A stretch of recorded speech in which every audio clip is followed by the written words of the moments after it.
semuanya, Assalamualaikum warahmatullahi wabarakatuh. Perkenalkan, nama saya Ariska Manggarani dari jurusan Bimbingan Konseling Islam kelas 5E. Di sini saya akan memberikan tutorial terkait pembuatan program layanan bimbingan konseling, mulai dari pengadministrasian, pengolahan data, interpretasi data, dan pembuatan action plan, program semesteran, dan pembuatan RPL.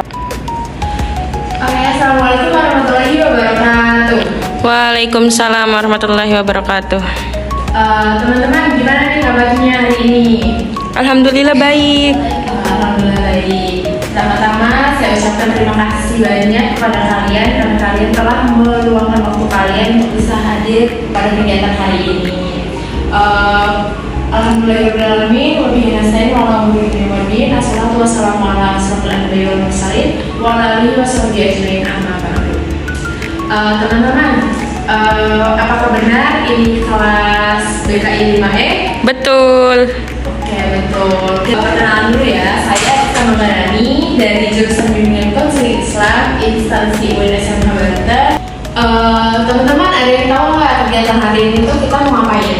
Gak tahu Kak. Jadi di sini saya akan melakukan need assessment. Need assessment itu saya dapatkan tugasnya dari dosen saya, teman-teman, dosen mikrokonseling. Karena di sini saya akan membuatkan kalian program layanan bimbingan konseling, maka dari itu kita membutuhkan datanya dulu, teman-teman. Jadi need assessment yang saya ambil yaitu AUM umum. Ada yang tahu nggak AUM umum itu apa? Enggak. Oke, sebelumnya ingin dijelaskan ya teman-teman. Jadi AUM umum itu bertujuan untuk mengetahui masalah-masalah yang kalian hadapi, teman-teman.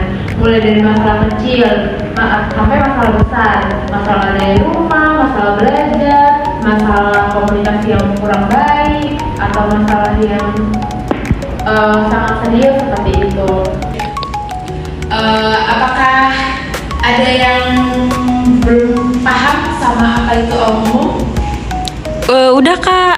Oke, kalau sudah, sebelum kita memulai need assessment, alangkah baiknya dirapikan terlebih dahulu ya, kursinya diberi jarak, jangan berdempetan. Terus yang di atas meja itu cuma alat tulis aja, jangan yang lainnya.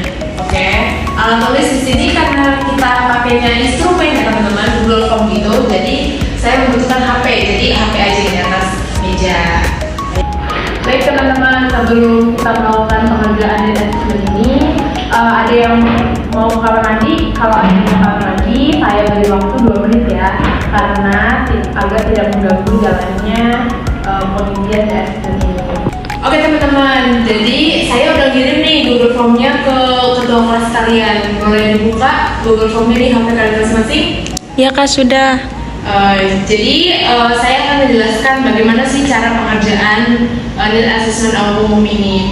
Jadi di sini sebentar teman-teman. Di sini kan ada pertanyaan nih, pertanyaan alat ungkap masalah. Jadi di AUM umum itu teman-teman ada banyak pernyataan sampai sekitaran 200-an. Itu per bidang ya, bidang itu ada bidang ekonomi, bidang keluarga, bidang pribadi, bidang sosial, bahkan masih banyak lagi.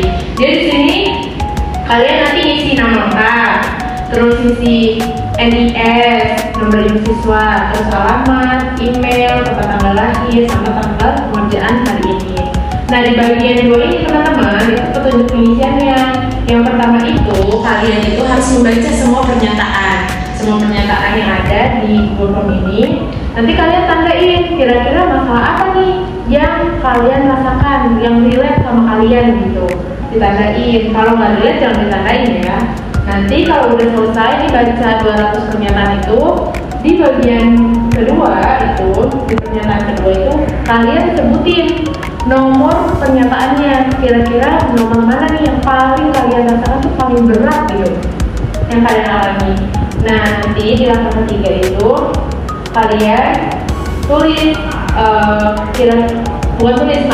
kalian ini apa namanya, centang, diklik gitu, kira-kira kalian tuh pernah cerita sama siapa, sama konselor lah, sama teman sebaya kah, atau sama orang tua, atau sama yang lainnya, seperti itu teman-teman. Bisa dipahami?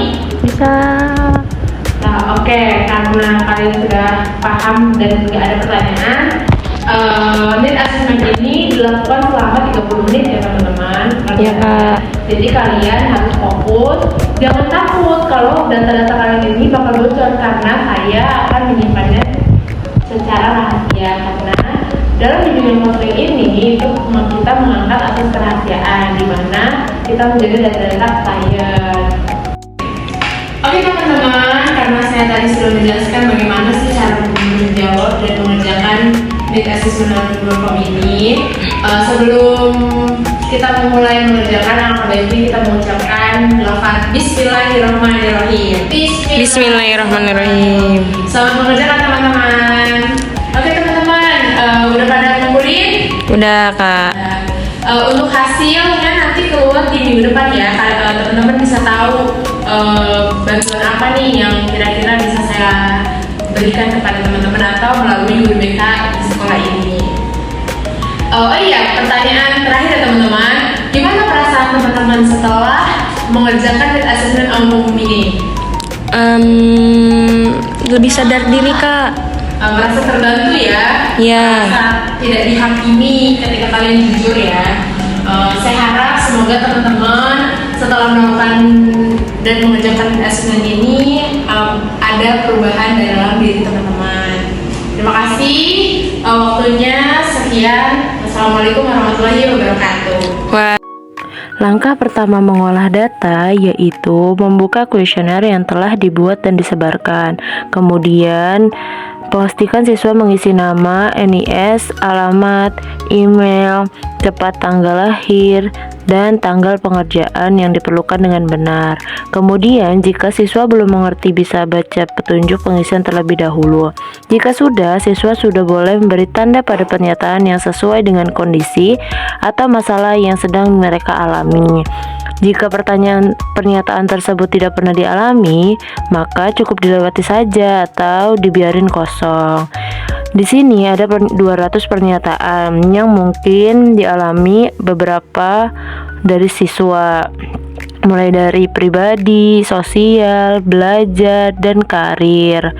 Jadi di sini sangat lengkap.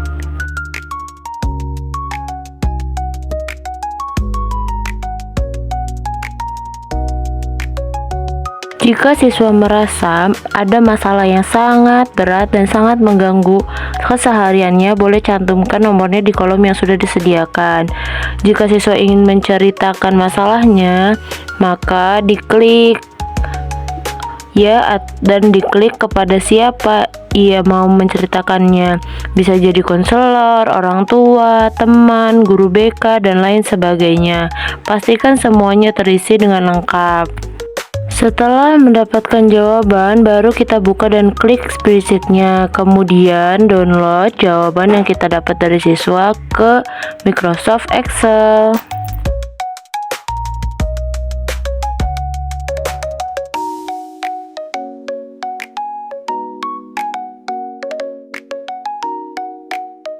Kemudian, cocokkan jawaban-jawaban siswa berdasarkan nomor bidang yang sudah ditentukan dan dikelompokkan. Sebelum dipindahkan ke daftar Excel, dilanjut salinan datanya dan nomor pernyataan yang sudah sesuai dengan bidang. Lalu dipindahkan ke Excel dan dijumlahkan sesuai dengan bidang masing-masing.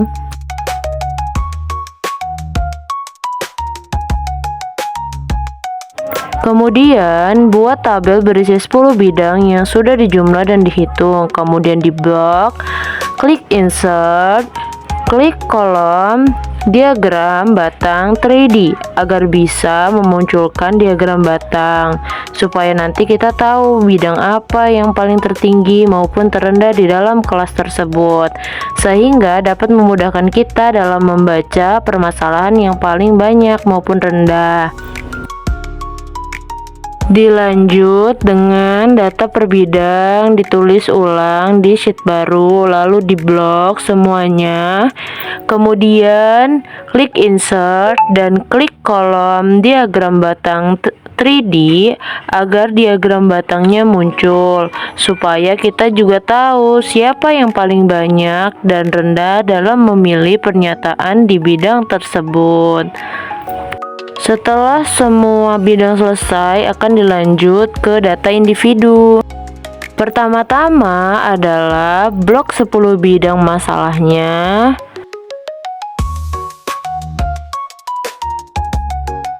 Dan blok juga jumlah yang siswa pilih setiap bidangnya. Lalu pindahkan ke Excel. Kemudian tabelnya diblok semuanya. Habis itu klik insert. Kemudian klik diagram lingkaran yang 3D agar kita tahu persentase terbesar dan kecil di setiap bidang masalah yang dipilih oleh siswa tersebut. Jadi kita bisa tahu berapa persen setiap bidang yang dia pilih.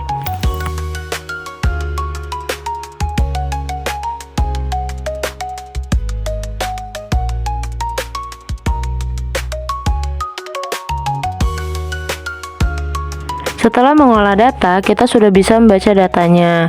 Nah, bisa dilihat dari pertanyaan pertama, apakah masalah-masalah yang Anda tandai itu benar-benar menggambarkan keseluruhan masalah yang Anda hadapi sekarang? Itu jawabannya 100% ya. Pertanyaan kedua yaitu, inginkah Anda memperoleh kesempatan untuk mengemukakan atau membicarakan masalah-masalah Anda itu? Kebagian banyak orang dalam kelas tersebut ingin mengungkapkan masalahnya kepada orang lain. Bisa kita lihat kebanyakan dari mereka ingin mengemukakan atau menceritakan masalahnya kepada temannya, lalu kepada orang tua. Selanjutnya diagram skala bidang JDK atau jasmani dan kesehatan. Keterangannya didapatkan hasil tertinggi dalam bidang JDK oleh Wibi Jian Areksa dan hasil terendah oleh Johan, Bilqis Safira, Andika Ubaidillah, dan Rizky Faturrahman. Dalam bidang DPI atau diri pribadi, keterangannya didapatkan hasil tertinggi dalam bidang DPI oleh Siti Mailani dan Wibi Jian Areksa, dan data terendah oleh Johan, Farhan Fadlur Rahman, Muhammad Rafli Ramadhani, Ilham Gunawan, Chandra Grahanaldi, Raisya Hana Amani, Fakhrul Rozi, Agustian, Muhammad Ibrahim Mufi, sama Muhammad Raihan.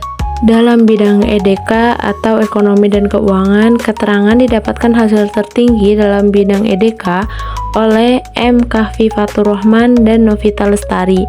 Hasil terendah oleh Fatimatu Zahra, Johan, Bilqis Safira, Farhan Fadlur Rahman, Milkiyah, Siti Nurfadilah, Siti Mailani, Muhammad Rafli Ramadhani, Ilham Gunawan, Nuryati, Siti Nuraini, Chandra Grahanaldi, Raisya Hana Amani, Fahru Rozi, Agustian, Andika Ubaidillah, Rifka Fizia Nabila, Muhammad Ibrahim Mufi, Rizky Faturrahman, Muhammad Jalaluddin, Rena Nurwijaya, Dinalisa Sabila, Muhammad Raihan, dan Rizkyatun Nabila. Dalam bidang HSO atau hubungan sosial, keterangan didapatkan hasil tertinggi dalam bidang HSO oleh Wibi Jian Areksa dan hasil terendah oleh Fatimatu Zahra, Bilqis Safira, Farhan Fadlur Rahman, Milkiyah, Siti Nurfadilah, Muhammad Rafli Ramadhani, Ilham Gunawan, Nuryati, Chandra Grahanaldi, Fahru Rozi, Agustian, dan Muhammad Ibrahim Mufi.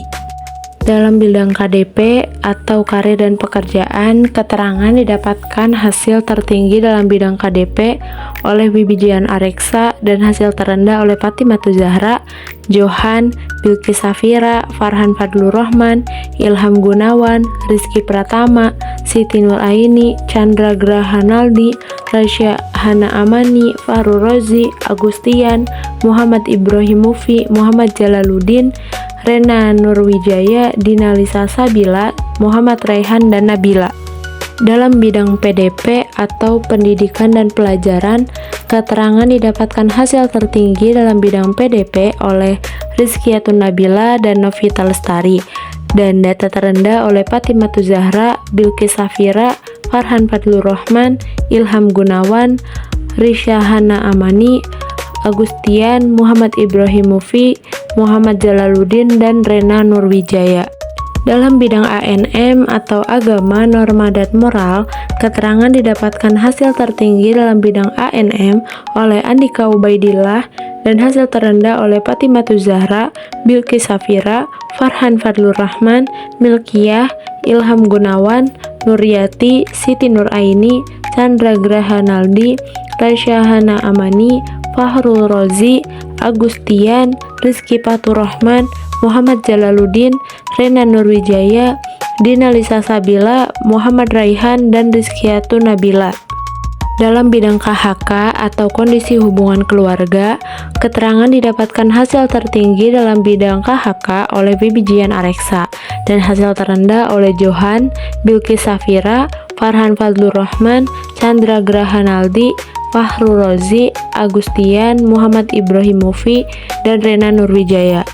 Dalam bidang WSG atau waktu senggang, keterangan didapatkan hasil tertinggi dalam bidang WSG oleh Yunisa Widara dan hasil terendah oleh Fatimatu Zahra, Johan, Farhan Fadlur Rahman, Siti Nurfadilah, Siti Mailani, Muhammad Rafli Ramadhani, Ilham Gunawan, Nuryati, Siti Nuraini, Chandra Grahanaldi, Raisyahana Amani, Rio Hartanto, Fahrul Rozi, Agustian, Andika Ubaidillah, Rifka Fizia Nabila, Muhammad Ibrahim Mufi, Rena Nurwijaya, Dina Lisa Sabila, Muhammad Raihan, dan Rizkyatun Nabila.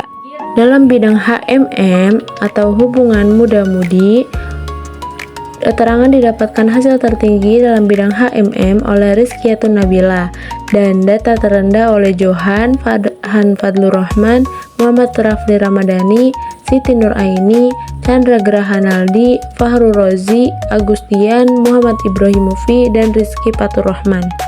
Sebelum memulai bikin program, kita itu harus masukin entry datanya dulu teman-teman. Nah, entry datanya ada di mana sih? Ada di Excel. Tadi setelah pengolahan data itu di blok data-datanya, habis itu jangan lupa untuk di copy.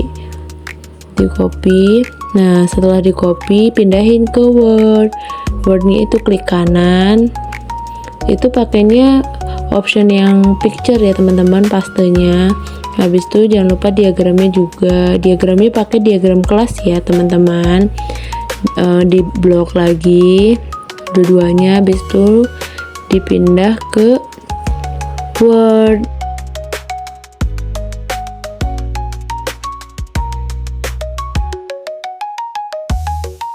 Dipindah ke Word, dimasukin di bawah entry data.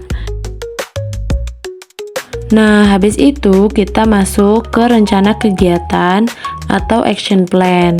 Karena tadi udah dimasukin kan data sama data diagramnya. Jadi kita tahu masalah apa sih yang paling tertinggi dalam kelas itu. Nah, sekarang kita akan membuat rencana kegiatan. Contohnya itu di bidang pribadi. Ya teman-teman, bidang pribadi di sini ada pernyataan peserta didik atau konseli mampu meningkatkan kepercayaan diri. Nah, strategi layanan yang digunakan yaitu layanan informasi. Materi yang diangkat, pengembangan dan keterampilan. Metode yang digunakan yaitu brainstorming. Media yang dipakai karena layanan informasi, maka yang dibutuhkan yaitu menghadirkan narasumber. Evaluasi yang digunakan yaitu LAISEC. Kenapa LAISEC? Karena layanan informasi lebih cepat menggunakan penilaian segera. Action plan selanjutnya juga seperti itu ya teman-teman. Jadi dilihat dari pernyataan-pernyataan yang sering dipilih atau sering dirasakan oleh anak-anak sekolahnya. Sekarang kita masuk ke program semesteran bimbingan konseling. Nah, tadi kan kita udah buat nih rencana kegiatan atau action plan. Nah, itu dilihat. Di sini kan ada jenis kegiatan layanan persiapan. Itu pembagian tugas guru bimbingan dan konseling atau konselor. Itu diganti teman-teman.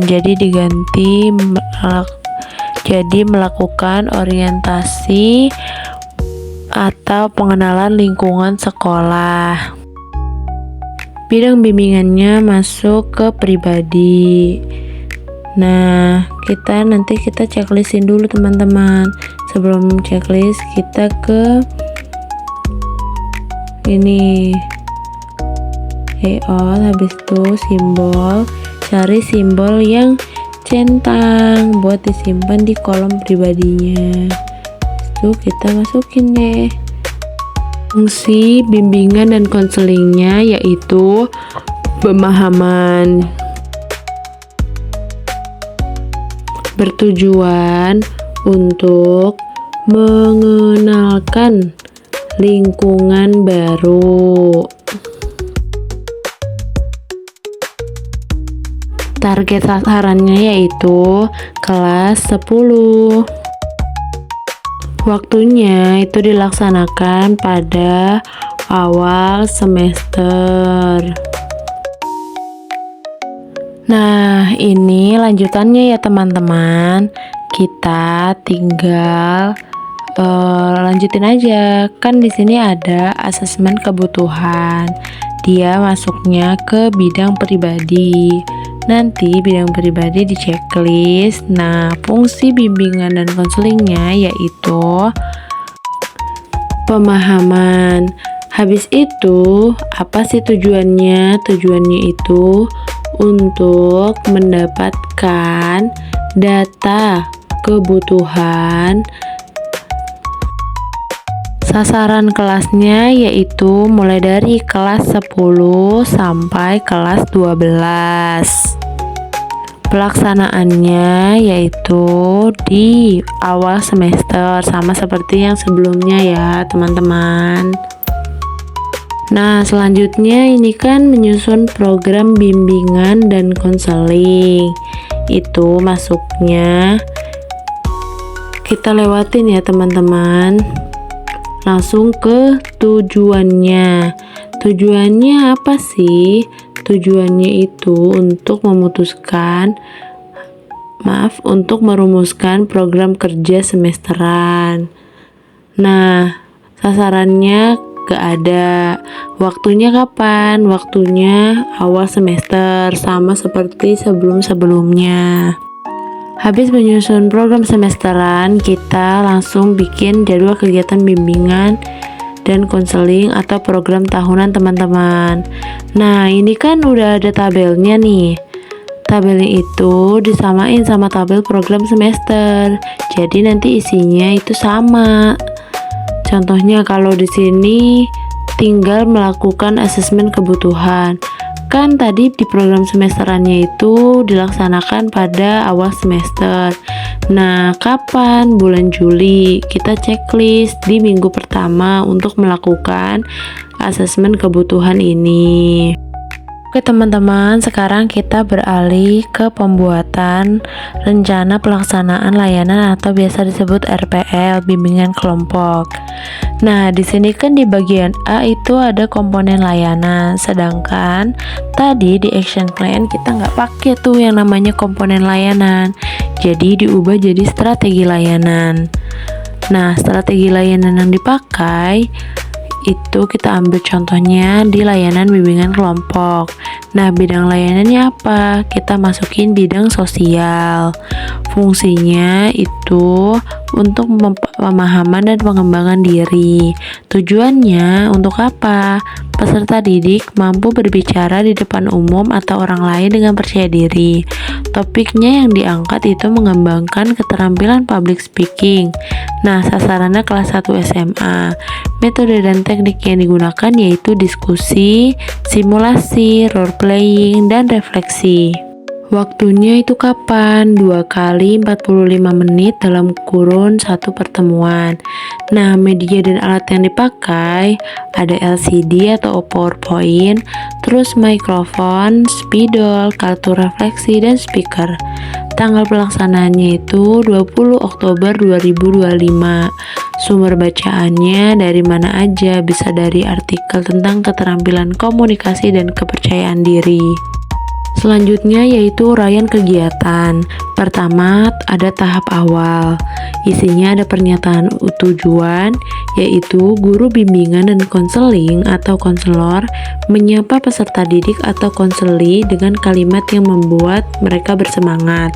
Yang kedua, guru bimbingan dan konseling atau konselor menyampaikan tentang tujuan bimbingan, yaitu sesuai dengan tujuan khusus yang akan dicapai meliputi aspek afektif, kognitif, dan psikomotor. Ada juga bagian B, penjelasan tentang langkah-langkah kegiatan kelompok atau pembentukan kelompok. Konselor atau guru BK menjelaskan proses pelaksanaan kegiatan bimbingan, yaitu 1. Pemaparan informasi, 2. Diskusi kelompok kecil, 3. Simulasi singkat dan refleksi. Yang ketiga yaitu mengarahkan kegiatan konsolidasi. Konselor atau guru bimbingan mengaitkan topik dengan pengalaman peserta didik, misalnya menanyakan siapa yang pernah gugup saat berbicara di depan umum. Bagian D, tahap peralihan atau transisi. Guru bimbingan dan konseling atau konselor menanyakan kalau ada siswa yang belum mengerti dan memberikan penjelasannya. Pertama, guru bimbingan dan konseling atau konselor menanyakan kesiapan peserta didik. Yang kedua, guru bimbingan dan konseling atau konselor membantu peserta didik beradaptasi dengan suasana kelompok melalui ice breaking singkat. Yang ketiga yaitu guru bimbingan dan konseling atau konselor menjelaskan dan menetapkan aturan sederhana, saling menghargai, tidak menertawakan, dan berani mencoba. Guru bimbingan dan konseling atau konselor menyiapkan siswa untuk melakukan komitmen tentang kegiatan yang dilakukannya atau norming. Yang pertama, guru bimbingan dan konseling atau konselor menanyakan kesiapan para peserta didik untuk mengikuti layanan ini. Setelah semua peserta menyatakan siap, kemudian guru bimbingan dan konseling atau konselor memulai masuk ke tahap kerja. Tahap kedua yaitu tahap inti atau kerja. Proses atau kegiatan yang dialami peserta didik dalam suatu kegiatan bimbingan berdasarkan teknik tertentu atau eksperimentasi. Yang pertama, guru bimbingan atau konselor memberikan informasi tentang makna kepercayaan diri, penyebab rasa gugup, dan cara mengatasinya. Yang kedua, peserta didik berdiskusi tentang pengalaman pribadi ketika tampil di depan umum dan bagaimana cara mengatasinya.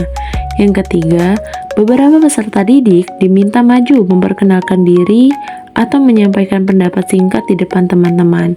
Yang keempat, yaitu guru bimbingan atau konselor menanyakan bagaimana perasaan mereka setelah mencoba tampil. Selanjutnya, pengungkapan perasaan, pemikiran, dan pengalaman tentang apa yang terjadi dalam kegiatan bimbingan atau refleksi.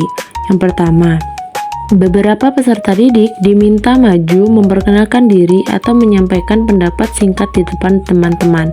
Yang kedua, guru bimbingan atau konselor menanyakan bagaimana perasaan mereka setelah mencoba tampil.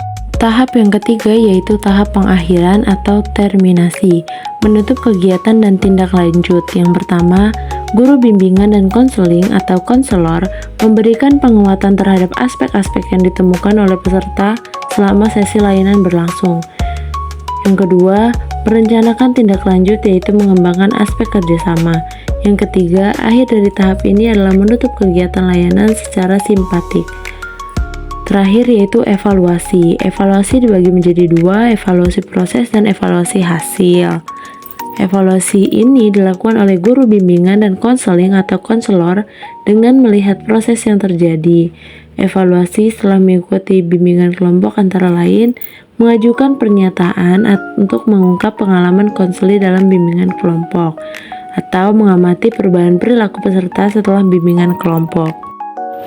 Oke teman-teman, mungkin itu saja yang bisa saya sampaikan dan berikan terkait tutorial pengadministrasian, pengolahan data, interpretasi hasil data, dan pembuatan program action plan, program semesteran, program tahunan, dan program RPL melalui Need Assessment umum. Semoga apa yang telah saya berikan itu bermanfaat untuk teman-teman dan semoga teman-teman bisa memahami apa yang telah saya sampaikan. Terima kasih sudah menonton sampai akhir. Jangan lupa di like, komen, dan subscribe. See you, bye bye.